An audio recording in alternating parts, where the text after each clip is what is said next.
Available to the public before, and we never plan to make available to the public again. That's in part because of the new laboratory that we are opening this year in Western North Carolina.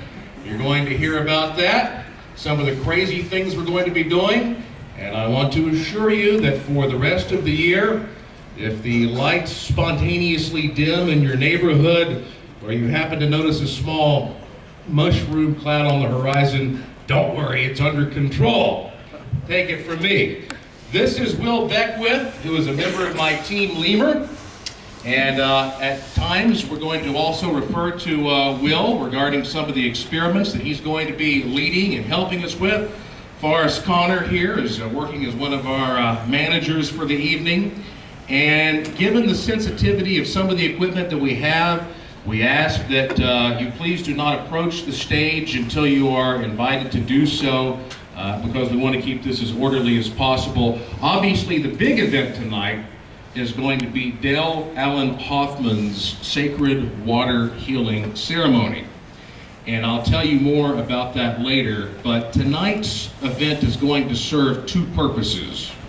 For one thing, it is going to allow us to share with you some of these things that you cannot fully appreciate on the radio or on TV. We're not here to give you a big smoke and mirrors light show.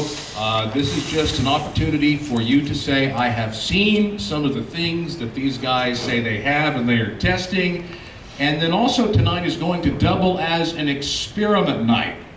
Because when you touch some of this so-called crashed UFO debris that we have, you might experience something special. I don't know, but I always hear stories about the idea that there is some biological, bioenergy aspect to these things that might come here from elsewhere. That's all we can say. I'm not telling you I have something that crashed from an alien flying saucer. We don't know yet, but I will tell you the complete story. But when you feel some of the debris, if you have some unique experience, then I want to know about it, I want to hear about it. That's one of the things that we're going to take into consideration, because you hear these stories about the fact that when beings come here from elsewhere, they're not sitting there with a steering wheel and a stick shift. They actually are placing their hands on some type of metallic structure and controlling the craft. So we'll see. Additionally, when Dale does his program tonight, then we are going to be taking measurements in this audience. And we're going to do our best to be as unobtrusive and undistracting as possible, because it is important for us to keep the environment controlled. So don't let us annoy you if we're going around taking measurements with meters and various instrumentation. Our goal is to be in the background and allow you to fully experience what Dale has discovered in his work. And I will tell you this, I've never heard Dale Allen Hoffman speak before, but I've heard about him speaking all over this country for the past year. And I think it's an especially important time to look at the kind of research that Dale does, because here we live in Western North Carolina, buckle of the Bible Belt, Billy Graham land. There's a church on every corner. People are relying on their faith a lot today, given all the hardships we're facing. And I want to make sure that we are able to fully understand the significance of what the original text said that so many of these faiths are based on. Dale, he became curious years ago and decided to actually go out and investigate the actual original Aramaic, the language that Jesus spoke. And he learned it thoroughly, learned its nuances, and then he took the measure to begin explaining to people what he had found. And that's especially interesting to me as a researcher, because I will tell you, I am not a religious person, so to speak. I don't adhere to a particular belief system.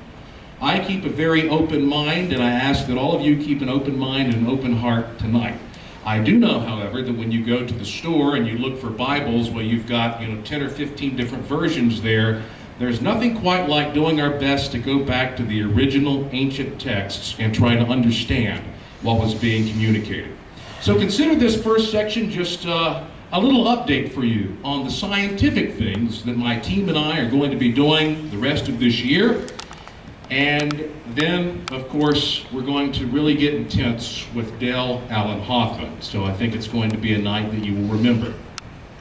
Now, first off, I won't go into a lot of background detail regarding me and my team. Of course, the team is called LEMUR.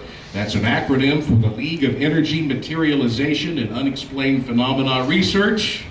You can see why we call it LEMUR. And I have been, and we have been, involved in at least 3 stories that have gotten some national attention over the past year.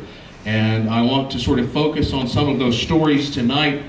And at various times, Mr. Beckwith will step up here and give us his expertise and his thoughts on things, because Mr. Beckwith has a lot more scientific credentialed background than I do, and he might be able to lend some interesting aspects.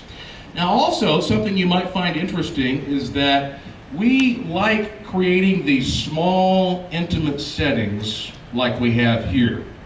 And if everybody here is happy tonight with how we present things and how we arrange this, then I'm going to continue bringing interesting people here and allowing you to come and experience for yourself what those people have to say. In fact, I'm working right now on getting Ed Grimsley here. Ed Grimsley is a man who uses sophisticated night vision technology to take people out at night and see UFOs with their naked eyes. I thought the guy might be using his imagination a bit much until I went out to Nevada last month into the desert. He gave me some of these night vision goggles. I looked up and I saw this enormous wedge-shaped formation flying across the sky. I could not believe it. It was not visible with the naked eyes. At first I thought there was a glitch or something in my goggles, but no. There was actually something there that I could not explain. So if you want to stay abreast of these things that we are going to be planning, these speakers that we're going to bring in, just make sure you go to lemurteam.com or joshuapwarren.com and sign up for our free e-newsletter at the site. Also, during the intermission a little later, as you can see, Lauren working the table, she's got a few books, CDs, DVDs, and even these little things called Tibetan emos. And if you don't know what this technology is all about, it's very simple. These are semi-opaque, sort of translucent semicircles, and you place them over your eyes, and you look a little bit like an alien yourself. It's something like this. And what you'll find is that when you do that, and you lay on your back with a bright source of light above you, you will be transported into another state of mind called the theta state that helps you meditate, just so you know what we're hawking out there. But okay, let's get on to some of the substance and some of the things that you may or may not know about based upon what you've heard on the radio or what you've seen on TV, because I do a lot of traveling. Every year I travel to several countries, and I think it's important once in a while to make sure that right here in Asheville,